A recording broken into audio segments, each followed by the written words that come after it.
Hello everyone, आप सभी का फिर से स्वागत है। यह इकोनॉमिक्स घटना चक्र का डिस्कशन है और हमारा टॉपिक है जनसांख्यिकी। तो चलिए स्टार्ट करते हैं क्वेश्चन नंबर 153 से। आपको बताना है निम्नलिखित राज्यों में कौन आर्थिक दृष्टि से सबसे ऊपर लेकिन लिंगानुपात के आधार पर सबसे नीचे है। वह राज्य है हरियाणा। ठीक है, तो ध्यान रखिएगा, हरियाणा जो है आर्थिक दृष्टि से सबसे ऊपर है और लिंगानुपात की दृष्टि से सबसे नीचे है। क्वेश्चन नंबर 154 है, 2011 के जनगणना के अनुसार बिहार के किस जिले में सर्वोच्च लिंग अनुपात दर्ज किया गया है। तो सही जवाब होगा गोपालगंज। यहां पर आप देख सकते हैं कि 2011 के जनगणना के अनुसार विकल्पगत जिलों का लिंग अनुपात जो है गोपालगंज का 1021 है, सिवान का 988 है, सारण का 954 है और किशनगंज का 950 है। नेक्स्ट क्वेश्चन है 155, 2011 के जनगणना के अनुसार बिहार के किस जिले में सर्वोच्च घनी आबादी दर्ज की गई है। तो घनी आबादी सर्वोच्च जो है बिहार के किस जिले में दर्ज की गई है, तो सही जवाब होगा शिवहर, ए ऑप्शन। इसके बारे में देख लेते हैं। देख लीजिए यहां पे जो डेटा दिया गया है 2011 के जनगणना के अनुसार जो विकल्पगत जो जिले हैं इनका जो जनसंख्या घनत्व है शिवहर का 1880 है, वैशाली का 1717 है, पटना का 1823 है, दरभंगा का 1728 है। ठीक है, तो सर्वाधिक बिहार का सर्वाधिक जनघनत्व वाला जो जिला है वह है शिवहर। क्वेश्चन नंबर 156 है, जनगणना 2011 के अनुसार बिहार में बाल लिंग अनुपात था कितना। 2011 के अनुसार बिहार में बाल लिंग अनुपात था 935। 2011 के अनुसार बिहार में बाल लिंग अनुपात, बाल किसको कहते हैं, 0 से 6 आयु वर्ष के जो लोग हैं, जो बच्चे हैं, इनको बाल के मतलब कि बाल के श्रेणी में रखा जाता है। तो इनका जो मतलब कि लिंग अनुपात है वह है 935 2011 के जनगणना के अनुसार। क्वेश्चन नंबर 157 है, 2011 के जनगणना के अनुसार कौन से राज्य में लिंगानुपात सबसे कम है। तो सही जवाब होगा हरियाणा। 2011 के जनगणना के अनुसार भारत के हरियाणा राज्य में लिंगानुपात सबसे कम है, कितना है, तो 800 जो है 79। हरियाणा का 879 है, पंजाब का 895 है, उत्तर प्रदेश का 912 है, बिहार का 918 है। तो जो लिंगानुपात है किस राज्य का कितना है ध्यान में रखना है। और क्वेश्चन नंबर देखिए, किस राज्य का कितना लिंगानुपात है सबसे ज्यादा इंपॉर्टेंट तो है ही, लेकिन आप जिस राज्य से बिलोंग करते हैं उसका डेटा आप ध्यान में रखिएगा। क्वेश्चन नंबर 158 है, 2011 के जनगणना के अनुसार भारत में निम्नलिखित राज्यों में से किस राज्य में न्यूनतम लिंग अनुपात है। तो सेम क्वेश्चन है, वह हरियाणा का, बी ऑप्शन आपका सही जवाब होगा। और आगे बढ़ते हैं, यहां पे और भी जो राज्य दिए गए ऑप्शन में आप देख सकते हैं कि जो 2011 के जनगणना के अनुसार जिस राज्य का जितना लिंग अनुपात है वह पंजाब का जैसे 895 दिया गया है, हरियाणा का 879 है, उड़ीसा का 979 है और राजस्थान का 928 है। क्वेश्चन नंबर 159 है, 2001 के जनगणना के अनुसार निम्नलिखित राज्यों में से किसमें जो है लिंग अनुपात उच्चतम है। सही जवाब होगा छत्तीसगढ़ का, बी ऑप्शन। और जो अन्य राज्य हैं आप देख सकते हैं, देखिए छत्तीसगढ़ का 2001 में जो लिंगानुपात था 989 था और 2011 में 991 हो गया। आंध्र प्रदेश का जो 2001 में लिंगानुपात था 978 था और 2011 में 993 हो गया, मतलब 993 हो गया। और हिमाचल प्रदेश का जो है 2001 में 968 था, 2011 में 972 हो गया। और झारखंड का 2001 में 941 था और 2011 में 949 हो गया। क्वेश्चन नंबर 160 है, निम्नलिखित में से किस राज्य का लिंगानुपात राष्ट्रीय औसत से ऊपर है। सही जवाब होगा झारखंड का, बी ऑप्शन। जो प्रश्नगत विकल्प दिए गए हैं उसमें बी ऑप्शन आपका सही जवाब है। और भारत का लिंगानुपात कितना है 943। ठीक है, और झारखंड का लिंगानुपात कितना है 949। तो जाहिर सी बात है भारत के लिंगानुपात से झारखंड का जो लिंगानुपात है ज्यादा है, औसत से अधिक है। और अन्य राज्यों का जैसे गुजरात दिया गया, यहाँ पे 919 है, महाराष्ट्र 929, मध्य प्रदेश 931 है, जो कि औसत अनुपात से, राष्ट्रीय औसत से जो है कम है। क्वेश्चन नंबर 161 है, भारत के निम्नलिखित धार्मिक समुदायों को उनके यौन अनुपात के अवरोही क्रम में नीचे दिए गए कूटों का उपयोग करते हुए व्यवस्थित करना है। ठीक है, एक तरफ धार्मिक समुदाय है और जो धार्मिक समुदाय है तो उनको जो है मतलब कि सही क्रम में बताना है कि इसका सही जवाब क्या होगा। तो देखिए इसमें जो आपका सही क्रम होगा, पहले ईसाई, इसके बाद बौद्ध, इसके बाद जैन और लास्ट में मुसलमान। 2001 से 2011 2001 और 2011 के जनगणना के अनुसार भारत में दिए गए धार्मिक समुदायों को उनके लिंग अनुपात के आधार पे जो स्थिति है आप देख सकते हैं। जो ईसाई है इनका जो लिंगानुपात है 2001 में वह 1009 और 2011 में कितना हो गया 1023। बौद्ध का 953 है 2001 में और 2011 में कुछ बड़ा है 965 हो गया है। जैन का जो है 2001 में लिंगानुपात 940 था और 2011 में 954 हो गया। और मुसलमान का जो 2001 में लिंगानुपात था वो कितना था 936 और बढ़कर कितना हो गया 951। क्वेश्चन नंबर 162 है, हाल ही में जारी 2011 के जनगणना से संबंधित अतिरिक्त आंकड़ों के अनुसार भारत के किस समुदाय में सबसे कम लिंगानुपात है? तो भारत के किस समुदाय में सबसे कम लिंगानुपात है? ध्यान रखिएगा, सबसे कम मतलब कि भारत के जिस समुदाय में सबसे कम लिंगानुपात है वह समुदाय है सिखों का, बी ऑप्शन। 25 अगस्त 2015 को जारी वर्ष 2011 के धर्म आधारित जनसंख्या आंकड़ों के अनुसार सबसे कम लिंगानुपात सिख समुदाय कितना है 903 है। बौद्ध जैन मुस्लिम समुदाय का जो लिंगानुपात है सिख समुदाय से ज्यादा है 965 है बौद्धों का, जैन का 954 है और मुस्लिम का 951 है। क्वेश्चन नंबर 163 है, भारत में न्यूनतम यौन अनुपात जिस केंद्र शासित प्रदेशों में पाया जाता है वह है कौन सा? तो दमन एवं दीव, सी ऑप्शन। 2001 और 2011 दोनों के जनगणना के अनुसार जो होगा आपका दमन और दीव सही जवाब होगा। 2001 के जनगणना के अनुसार दमन एवं दीव का जो लिंगानुपात था 710 था और जबकि 2011 के जनगणना के अनुसार इसका लिंगानुपात 618 है। क्वेश्चन नंबर 164 है, भारत में निम्न लिंगानुपात के लिए निम्नलिखित में से कौन सा कारक जो है उत्तरदायी है? पहला कारक दिया गया उच्च मातृ मृत्यु दर और दूसरा जो है इसमें उच्च बालिका मृत्यु दर, तीसरा है बालिका भ्रूण हत्या, चौथा है बालिकाओं के तुलना में अधिक बालकों का जन्म। तो देखिए इसमें जो है चारों आपका सही जवाब होगा डी ऑप्शन। निम्न लिंगानुपात के प्रथम 3 कारण तो है ही, ठीक है, साथ ही इसका एक अन्य कारण जो है प्राकृतिक रूप से भी बालिकाओं के तुलना में अधिक बालकों का जन्म होना भी है। तो प्राय 100 बालकों की तुलना में 105 100 बालिकाओं के तुलना में 105 बालक जन्म लेते हैं। तो जो प्राकृतिक कारण है यह भी एक कारण है। क्वेश्चन नंबर 165 है, वर्ष 2011 के जनगणना के अनुसार निम्न राज्यों में से किसमें प्रति 1000 पुरुषों पर महिलाओं की संख्या जो है सर्वाधिक है? सही जवाब होगा केरल का। 2011 के जनगणना के अंतिम आंकड़े के अनुसार अगर बात किया जाए तो देश में प्रति 1000 पुरुषों और महिलाओं की संख्या जो है यानी लिंगानुपात जो है केरल में सबसे ज्यादा है 1084 है। तमिलनाडु में 996 है, मणिपुर में 992 है और मेघालय में 900 जो है आपका 89 है। तो 2001 के जनगणना के अंतिम आंकड़े के अनुसार देश में प्रति 1000 पुरुष पर जो है महिलाओं की संख्या जो है केरल में सबसे ज्यादा है, ध्यान रखिएगा। आगे बढ़ते हैं, क्वेश्चन नंबर 166 है, भारत के किस राज्य में स्त्री पुरुष अनुपात 1000 से अधिक है? सही जवाब होगा केरल। इसके बारे में हम लोगों ने डिस्कस कर लिया है। आगे बढ़ते हैं और 167 है, जनगणना 2011 के अनुसार भारत के निम्नलिखित राज्यों में से किस राज्य में महिला लिंग अनुपात सर्वाधिक है? तो आपको मालूम है केरल में महिला जो लिंग अनुपात है सबसे ज्यादा है। केरल जो है साक्षरता के संदर्भ में भी सबसे अव्वल है, चाहे पुरुष और महिला दोनों के साक्षरता दर में जो है केरल अव्वल मतलब कि दर्जे पे है, प्रथम स्थान केरल को मिला है। और 168 नंबर क्वेश्चन है, 2011 में निम्नलिखित राज्यों में से किस राज्य में उच्चतम लिंगानुपात है? वह तमिलनाडु का। तो यहां पर आप देख सकते हैं कि 2011 के अंतिम आंकड़ों के अनुसार विकल्पगत दिए गए जो राज्य हैं उनके लिंगानुपात की जो स्थिति है, तमिलनाडु का जो लिंगानुपात है 996 है, आंध्र प्रदेश का 993 है, उड़ीसा का 979 है और कर्नाटक का 973 है। क्वेश्चन नंबर 169 है, निम्नलिखित भारतीय संघ शासित क्षेत्रों में से किस एक में लिंग अनुपात 1000 से ऊपर है? वह आपका पुडुचेरी का, ए ऑप्शन। क्वेश्चन नंबर 170 है, पिछली जनगणना के अनुसार भारत का कौन सा प्रदेश ऐसा है जहां स्त्रियों की संख्या पुरुषों से अधिक है? वह आपका केरल, ठीक है।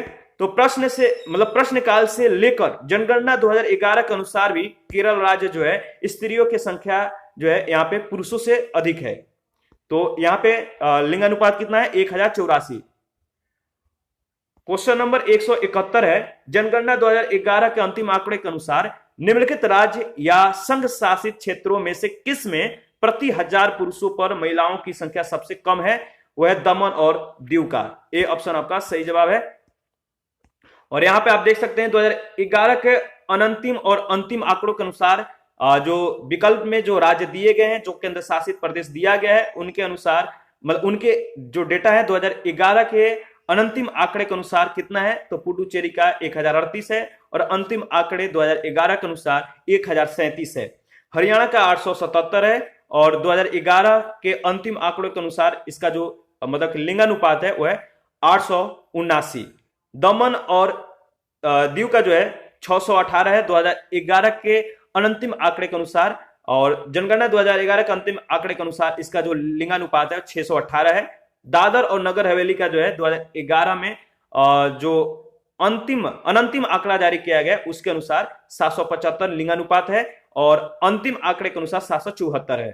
ध्यान रखिएगा। क्वेश्चन नंबर 172 है, निम्न में से किस राज्य में महिलाओं का प्रति 1000 पुरुषों पर अनुपात जो है सबसे कम है? तो 1000 पुरुषों पर अनुपात मतलब सबसे कम है किस राज्य में? तो सही जवाब होगा हरियाणा में। नेक्स्ट क्वेश्चन है, देखिए इसमें जो क्रम है ध्यान रखिएगा। जनगणना 2011 के अनुसार भारत के न्यूनतम लिंगानुपात वाले जो राज्य हैं क्रमशः हरियाणा, जम्मू कश्मीर, सिक्किम, पंजाब और उत्तर प्रदेश है। क्रम सबसे ज्यादा इंपॉर्टेंट है। क्वेश्चन नंबर 173 है, जनगणना 2011 के अनंतिम आंकड़े के अनुसार भारत का पुरुष स्त्री जो अनुपात है कितना है? तो मतलब कि 1000 पे 940 स्त्रियां हैं, तो आपका डी ऑप्शन सही जवाब होगा। क्वेश्चन नंबर 174 है, भारत की 2011 के जनगणना के अस्थायी आंकड़ों के अनुसार भारत का लिंगानुपात निम्नलिखित में से कितना है? तो सेम क्वेश्चन है, 940 है। इसके बारे में हम लोगों ने डिस्कस कर लिया है। वैसे इससे पहले भी इसके बारे में और इससे रिलेटेड क्वेश्चन को जो है हम लोगों ने सॉल्व किया है। क्वेश्चन नंबर 175 में आपको बताना है कि निम्न युग्मों में से कौन सा एक जो है सही सुमेलित नहीं है। तो एक तरफ जनगणना का वर्ष दिया गया है, दूसरी तरफ भारत में लिंगानुपात। 2011 का जो लिंगानुपात है यहाँ पे 925 दिया गया है, जो कि गलत है। कितना है? 943 है, न कि 925। क्वेश्चन नंबर 176, निम्नलिखित में से किस जनगणना वर्ष में भारत में लिंगानुपात 946 था? सही जवाब है 1951 में। देखिए 1951 के जनगणना के अनुसार भारत का जो लिंगानुपात था 946 था, और यहां पर आप देख सकते हैं 1921 में लिंगानुपात 955, 1941 में 945, 1951 में 946 और 1971 में जो लिंगानुपात भारत का था 930 था। क्वेश्चन नंबर 177 है, निम्नलिखित युग्मों में से कौन सा एक सही सुमेलित नहीं है? तो सही जवाब होगा जो जनगणना वर्ष 1991 है, इस वर्ष भारत में जो लिंगानुपात था मतलब कि 938 नहीं था, तो सही सुमेलित बी ऑप्शन नहीं है। 1951 में भारत में जो लिंगानुपात था 946 था, 1991 में 927, 2001 में 933 और 2011 के अनंतिम आंकड़ों में 940 और अंतिम आंकड़ों में 943 था। ध्यान रखिएगा। तो 2011 के जो अंतिम आंकड़े जारी किए गए तो भारत में जो लिंगानुपात था 943 था। क्वेश्चन नंबर 178, नवीनतम जनगणना के अनुसार लिंग अनुपात जो है कितना है? तो महिला प्रति 1000 पुरुष पे कितनी है? सही जवाब होगा 933। देखिए ये 2002 का क्वेश्चन है, तो ध्यान रखिएगा। और क्वेश्चन नंबर 179 में पूछा गया है 2011 के जनगणना के अनंतिम आंकड़े, मतलब अनंतिम आंकड़े न कि अंतिम, तो अनंतिम आंकड़े के अनुसार भारत में न्यूनतम यौन अनुपात पाया जाता है कहां पे? तो सही जवाब होगा दमन एवं दीव में। इसके बारे में हम लोगों ने ऑलरेडी डिस्कस किया है, यह रिपीटेड क्वेश्चन है, बहुत बार यह क्वेश्चन जो है पूछा जा चुका है। तो देखिएगा जनगणना 2011 के जो अनंतिम और अंतिम आंकड़े हैं इसके अनुसार भारत में न्यूनतम यौन अनुपात जो लिंगानुपात है दमन और दीव है, यहां पे 618 है, ठीक है, प्रति 1000 पुरुष पे। और क्वेश्चन नंबर 180 है, 2011 के जनगणना के अंतिम आंकड़े के अनुसार भारत में सबसे कम यौन अनुपात है किस राज्य का? सेम क्वेश्चन है, दमन एवं दीव का। क्वेश्चन नंबर 181 है, 1991 से 2001 के दौरान किस राज्य के लिंग अनुपात में वृद्धि हुई है? सही जवाब है उत्तराखंड। उत्तराखंड के लिंग अनुपात में वृद्धि हुई है 1991 से 2001 के दौरान। तो डी ऑप्शन आपका सही जवाब होगा, और इसके बारे में आप जो है एक बार देख लीजिएगा। आगे बढ़ते हैं। क्वेश्चन नंबर 182 है, 2011 के जनगणना के अनुसार निम्न में से कौन सा कथन जो है राजस्थान में लिंगानुपात यानी 1000 पुरुषों पर महिलाओं की जो संख्या है और इसके बारे में सही है? कौन सही है? आपको जो 4 स्टेटमेंट है देखकर बताना है। 4 स्टेटमेंट में पहला जो स्टेटमेंट है कि 2011 में राजस्थान में लिंगानुपात राष्ट्रीय औसत से कम था, ठीक है। और इसके बाद जो इसमें दूसरा स्टेटमेंट है कि 2011 में राजस्थान के सभी जिलों में लिंगानुपात जो है 1000 से कम था, ठीक है। और इसके बाद इसमें जो तीसरा स्टेटमेंट है, 2011 में राजस्थान के सभी जिलों के ग्रामीण क्षेत्रों में जो है लिंगानुपात 1000 से कम था। और चौथा स्टेटमेंट है, 2011 में राजस्थान के सभी जिलों के शहरी क्षेत्रों में लिंगानुपात जो है 1000 से कम था। देखिए इसका सही जवाब होगा आपका डी ऑप्शन। पहला, दूसरा और तीसरा स्टेटमेंट जो है मतलब कि सही है इसके संदर्भ में। पहला, दूसरा, तीसरा, चौथा स्टेटमेंट गलत है। कैसे? जनगणना 2011 के अनुसार अगर बात किया जाए तो भारत का लिंगानुपात 943 है, जबकि राजस्थान का लिंगानुपात 928 अर्थात राष्ट्रीय औसत से कम है। तो पहला कथन सही है। 2011 में राजस्थान के सभी जिलों में लिंगानुपात जो था 1000 से कम था, तो दूसरा कथन सही है।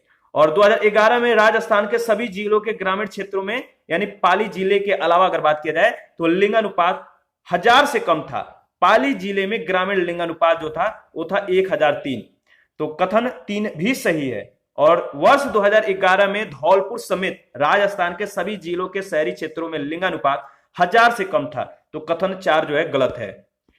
क्वेश्चन नंबर 183 है, भारत की जनगणना 2011 के अनंतिम आंकड़े के अनुसार निम्नलिखित में से किस राज्य में शिशु लिंगानुपात सर्वाधिक है? वो है छत्तीसगढ़।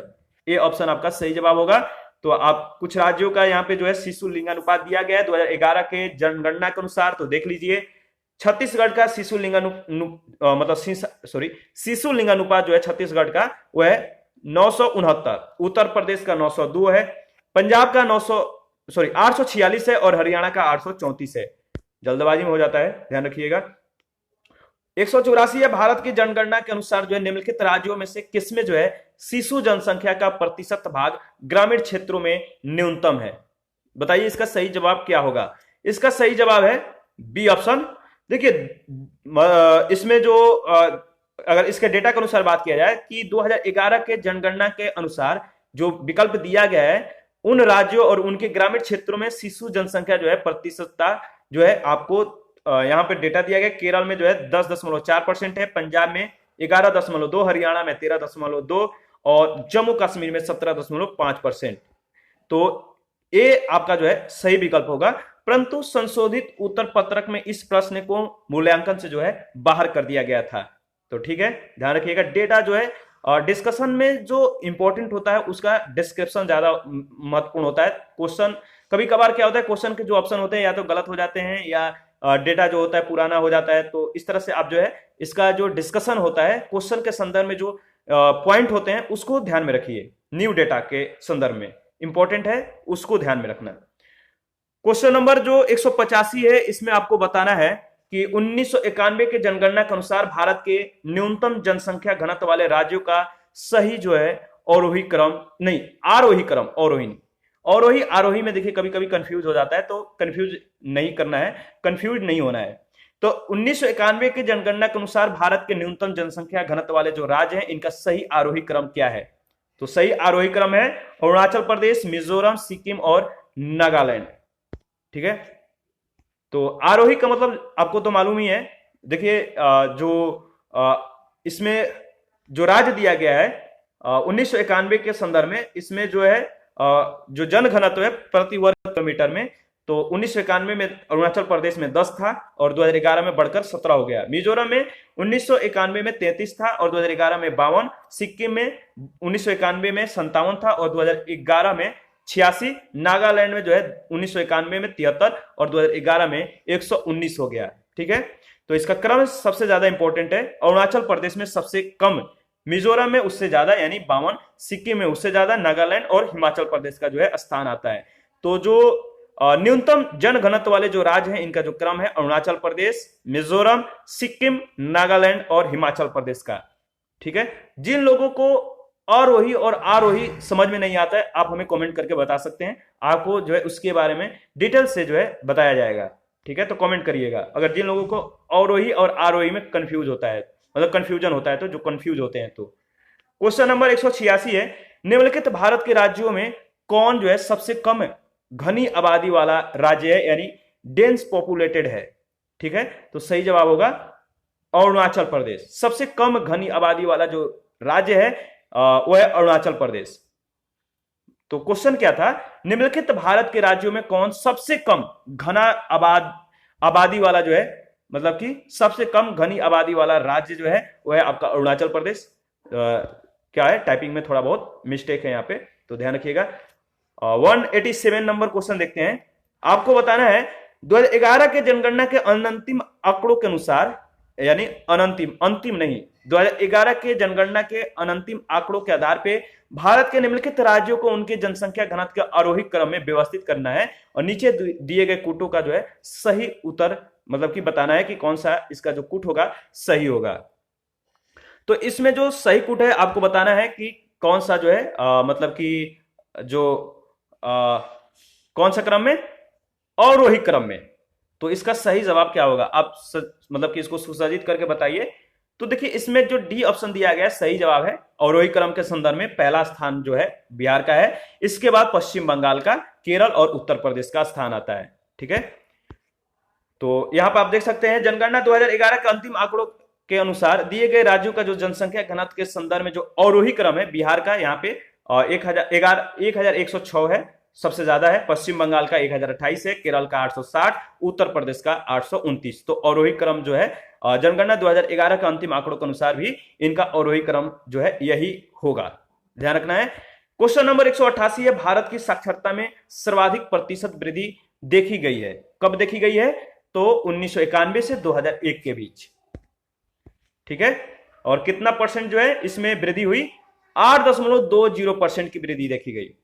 क्वेश्चन नंबर 189 है, निम्नांकित दोनों कथनों पर विचार करके आपको बताना है कि कौन सा सही कूट होगा। कथन ए है, केरल में जनसंख्या घनत्व बहुत अधिक है। ठीक है, कारण आर दिया गया, केरल की साक्षरता दर बहुत अधिक है, इसका सही जवाब क्या होगा। देखिए इसमें ए और आर दोनों सही है, आर मतलब आर ए की सही व्याख्या नहीं है, ध्यान रखिएगा। तो इसमें बी ऑप्शन आपका सही होगा। और प्रश्नकाल के संदर्भ में अगर बात किया जाए 2001 के जनगणना के अनुसार, या 2001 में क्वेश्चन पूछा गया तो उसी के अनुसार अगर बात किया जाए तो केरल का जो जनघनत्व है 819 था, भारत का तीसरा सबसे मतलब कि घनी आबादी वाला राज्य था, और यहां की साक्षरता दर उस समय जो है 90.9% थी, जो भारत में सर्वाधिक थी। कथन और कारण दोनों सत्य थे, किंतु कारण कथन की उचित व्याख्या नहीं करता है। और जनगणना 2011 के अनुसार अगर इसके संदर्भ में यानी केरल के संदर्भ में बात किया जाए तो केरल का जनघनत्व जो है वो है 860, और वर्तमान में भी भारत का तीसरा सबसे घनी आबादी वाला राज्य है, और इसकी साक्षरता दर 94% है, जो भारत में सर्वोच्च है। 190 नंबर क्वेश्चन है, कथन ए कह रहे उत्तर प्रदेश में भारत की जनसंख्या जो है सर्वाधिक जमाव पाया जाता है। उत्तर प्रदेश में भारत की जनसंख्या का सर्वाधिक जमाव पाया जाता है, क्या यह सही है। कारण आर है, यह भारत का सबसे घना बसा राज्य भी है। तो बताइए इन दोनों में कौन सा स्टेटमेंट सही है, क्या दोनों सही है और क्या एक दूसरे की व्याख्या कर रहे हैं। तो देखिए इसमें जो सही जवाब होगा आपका, मतलब कि ए सही है और आर गलत है। ठीक है, मतलब उत्तर प्रदेश में भारत की जनसंख्या का सर्वाधिक जमाव जो है पाया जाता है, ये तो बिल्कुल सही है, लेकिन जो आर दिया गया कारण कि यह भारत का सबसे घना बसा राज्य भी है, यह सही नहीं है। ठीक है, तो सी ऑप्शन सही होगा। जनगणना 2011 के अनुसार उत्तर प्रदेश की जो जनसंख्या आप देख सकते हैं, और देश में सर्वाधिक घना बसा राज्य जो है वह पश्चिम बंगाल, और कारण जो है आर गलत है। जनगणना 2011 के अनुसार अगर बात किया जाए तो भारत की, ये देखिए ये जो डेटा था यानी कि उत्तर प्रदेश की जो जनसंख्या है 2001 के अनुसार, यहां पे आप देख सकते हैं जो दिया गया है, और 2001 के अनुसार ही बात किया जाए तो सबसे ज्यादा जो घना बसा राज्य है वो है पश्चिम बंगाल। ठीक है, लेकिन हम लोग को न्यू डेटा ध्यान में रखना है। 2011 के जनगणना के अनुसार भारत की जनसंख्या का सर्वाधिक जमाव जो है उत्तर प्रदेश में पाया गया है, और इसकी जनसंख्या आप देख सकते हैं। और यह देश में सर्वाधिक घना बसा राज्य जो है मतलब कि कौन सा है, मतलब पश्चिम बंगाल नहीं है, कौन सा राज्य है, बिहार राज्य है। 2001 के अनुसार पश्चिम बंगाल सही होता, और 2011 के अनुसार बिहार राज्य आपका सही जवाब होगा, और दूसरा घना बसा राज्य जो है पश्चिम बंगाल है। पहले 2001 के जनगणना के अनुसार यह एक पे था, पहले स्थान पे था, और 2011 के जनगणना के अनुसार यह दूसरे स्थान पे हो गया। 191 नंबर है। 2001 के जनगणना के अनुसार साक्षरता के संदर्भ में निम्नलिखित राज्यों का जो सही आरोही क्रम है वो कौन सा है?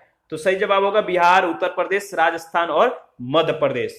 ठीक है, देखिए जनगणना 2001 के अनुसार अगर बात किया जाए तो उपयुक्त राज्यों में साक्षरता का जो आरोही क्रम है निम्न है। बिहार का 47% है, उत्तर प्रदेश का साक्षरता दर 56.3% है, राजस्थान का 60.4% और मध्य प्रदेश का 63.7%। जनगणना 2011 के अनुसार इन राज्यों की जो साक्षरता दर का आरोही क्रम है, पहले स्थान पे बिहार, दूसरे स्थान पे राजस्थान, तीसरे स्थान पे उत्तर प्रदेश और चौथे स्थान पे मध्य प्रदेश है। क्वेश्चन नंबर 192 है। जनगणना 2011 के अनंतिम आंकड़ों के अनुसार 7 वर्ष एवं उससे अधिक आयु के पुरुष महिलाओं से किन राज्यों में संख्या में अधिक हैं? तो सही जवाब है बिहार में भी है, महाराष्ट्र, उत्तर प्रदेश और पश्चिम बंगाल। इन चारों राज्यों में पुरुष जो है महिलाओं से अधिक संख्या में है, तो डी ऑप्शन आपका सही जवाब होगा। 2011 के जनगणना के अनुसार प्रश्नगत 4 राज्यों में 7 वर्ष एवं उससे अधिक आयु में पुरुषों की संख्या महिलाओं से अधिक है। क्वेश्चन नंबर 193 है। अद्यतन जनगणना के आंकड़ों के अनुसार भारत में स्त्री पुरुष अनुपात का जो स्थिति है इसमें किस तरह का परिवर्तन हो रहा है? तो सही जवाब होगा यह घटता बढ़ता रहता है। देखिए अगर आप डेटा को एक बार एनालिसिस करिएगा तो इससे स्पष्ट हो जाएगा कि जो अनुपात है, लिंग अनुपात, इसमें जो है उतार चढ़ाव होता रहता है। देखिए 1901 में आप देखिए 1901 के 972 से घटकर 1991 में 927 हो गया था लिंगानुपात, और जनगणना 2001 के अनुसार भारत का जो लिंगानुपात है 927 से बढ़कर 943, और जनगणना 2011 के अनुसार भारत का जो लिंगानुपात है 943 बढ़ गया था, मतलब बढ़कर कितना हो गया था 943। तो इस तरह से जो है इसमें उतार चढ़ाव होता रहता है। क्वेश्चन नंबर 194 है। भारत ने नई राष्ट्रीय जनसंख्या नीति को कब अपनाया? सही जवाब होगा वर्ष 2000।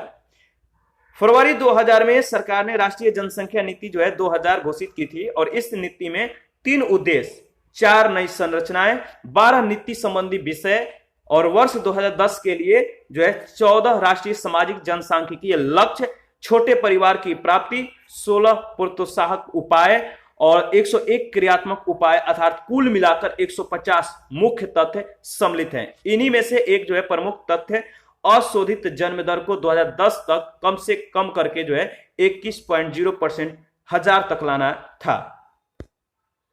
यानी कम करके कितना 2010 तक 21 प्रति हजार तक लाना था, ध्यान रखिएगा। और क्वेश्चन नंबर 195 है। राष्ट्रीय जनसंख्या नीति 2000 के अनुसार जन्म दर को वर्ष 2010 तक कितना मतलब कि कम किया जाना है? तो सही जवाब होगा 21 प्रति हजार तक, यानी 1000 पे 21। फरवरी 2000 में सरकार ने राष्ट्रीय जनसंख्या नीति 2000 घोषित की। इस नीति में 3 उद्देश्य, 4 नई संरचनाएं, 12 नीति संबंधी विषय, 2010 के लिए 14 राष्ट्रीय सामाजिक जनसांख्यिकीय लक्ष्य, छोटे परिवार की प्राप्ति, 16 प्रोत्साहक उपाय और 101 क्रियात्मक उपाय, कुल मिलाकर 150 मुख्य तथ्य सम्मिलित हैं। और इन्हीं में से एक तथ्य जो है अशोधित जन्म दर को 2010 तक कम करके 21 प्रति हजार तक लाना था, यानी 1000 पे कितना 21।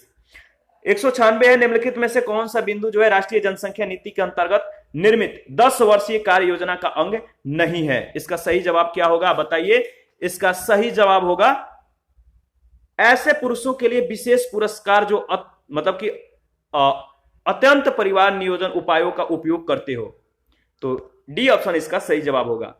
राष्ट्रीय जनसंख्या नीति के अंतर्गत निर्मित 10 वर्षीय कार्य योजना में स्वयं सहायता समूहों की उच्चतर संलग्नता, 6 से 14 वर्ष तक निःशुल्क अनिवार्य शिक्षा और विवाहों एवं गर्भधारण का अनिवार्य पंजीकरण को सम्मिलित किया गया है। और जो मतलब की नीति है, इस नीति में उन महिलाओं के लिए विशेष पुरस्कार देने का भी प्रावधान किया गया है जो अत्यंत जो है परिवार नियोजन उपायों का उपयोग करती हो। क्वेश्चन नंबर 197 है, निम्नलिखित कथनों पे आपको विचार करना है, ठीक है। और इसमें जो कथन दिया गया आप देख लीजिए और बताइए कौन सा कथन सही है। देखिए इसमें जो कथन दिया गया है इसमें जो सही होगा दूसरा स्टेटमेंट और तीसरा स्टेटमेंट को देखिए। दूसरा है भारत की राष्ट्रीय जनसंख्या नीति 2000 वर्ष 2010 तक 111 करोड़ की जनसंख्या पर प्रजनन का प्रतिस्थापन स्तर प्राप्त करने के लिए प्रयत्नशील है। तीसरा स्टेटमेंट है भारत में प्रजनन का प्रतिस्थापन स्तर प्राप्त करने वाला केरल जो है प्रथम राज्य है। तो दूसरा तीसरा स्टेटमेंट आपका जो है इसमें सही है, ठीक है।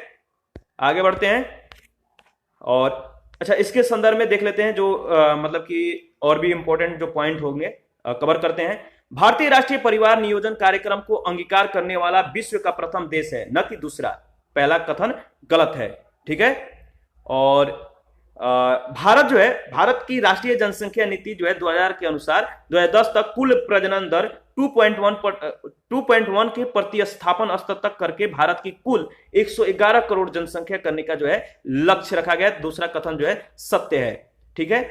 और भारत में प्रजनन का प्रतिस्थापन स्तर प्राप्त करने वाला प्रथम राज्य जो है केरल है, जबकि दूसरा राज्य तमिलनाडु है। तो तीसरा कथन भी आपका सही जवाब होगा।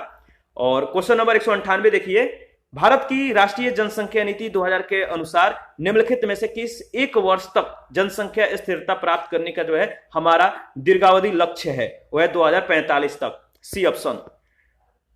15 फरवरी 2000 को प्रतिपादित नई राष्ट्रीय जनसंख्या नीति में जनसंख्या नियंत्रण के लिए तत्कालिक, मध्यम अवधि और दीर्घ अवधि कदम उठाने की जो है घोषणा की गई थी। तत्कालिक कदमों में गर्भ निरोधक जरूरतों, स्वास्थ्य देखभाल, बुनियादी प्रजनन, शिशु स्वास्थ्य से संबंधित अपूर्ण आवश्यकताओं पर ध्यान शामिल है।